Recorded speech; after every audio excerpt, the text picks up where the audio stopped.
Plate tectonics caused small, developing continents to assemble into a single supercontinent called Nuna. As Nuna formed, its burgeoning landmass provided cyanobacteria with an expanding habitat in its lakes, rivers, wetlands, and estuaries.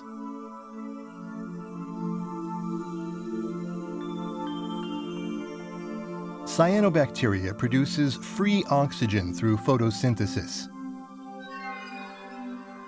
At that time, however, most of the free oxygen produced was consumed in decomposing dead cyanobacteria, so very little free oxygen accumulated in the atmosphere. On land, however, dead cyanobacteria got buried under sediments. So oxygen that would have broken down their bodies instead ended up in the atmosphere.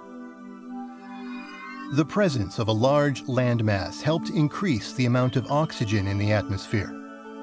As the total land area on the surface of the Earth increased, so too did atmospheric oxygen levels, dramatically.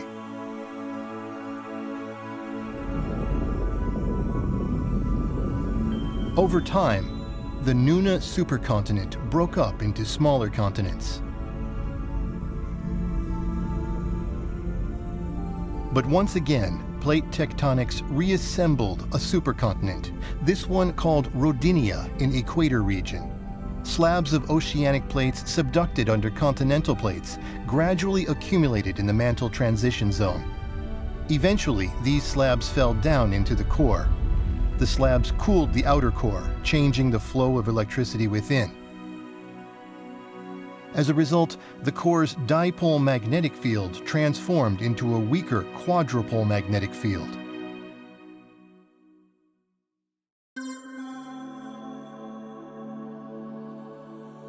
The Milky Way galaxy collided with a dwarf galaxy and underwent a transition into starburst conditions. Over time, these newly produced stars ended in supernova explosions, bombarding the Earth with cosmic rays. The Earth, with its weak quadrupole magnetic field, was heavily affected. Clouds covered the entire Earth, and ice covered its surface. A series of supernova explosions occurred. Long periods of extreme heat were punctuated by shorter periods of extreme cold. In the extremely cold periods, oxygen in the atmosphere fell to Archean eon levels, causing mass extinctions. These mass extinctions, however, created great opportunities for life to evolve into something completely new.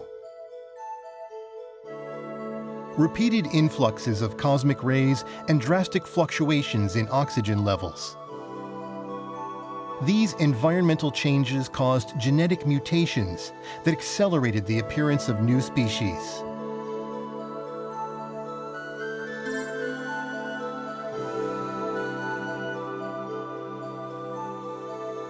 The starburst period ended, and the Earth's core reverted to a stronger dipole magnetic field. Ongoing photosynthesis returned the oxygen in the atmosphere to previous levels. Meanwhile, the inner Earth was gradually cooling down.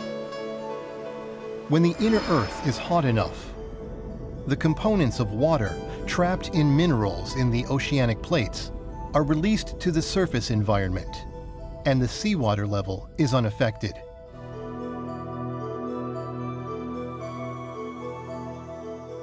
However, once the mantle temperature drops below 650 degrees Celsius, minerals carry these water components down into the upper mantle.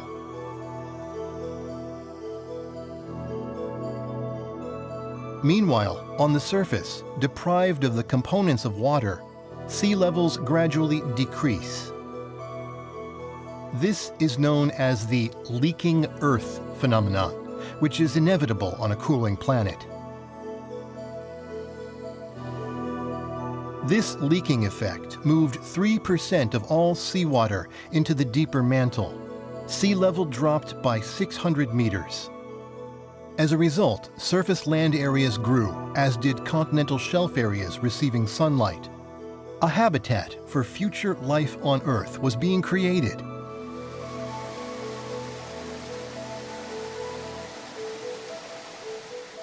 Rivers carried nutrients from the inlands down to the continental shelves.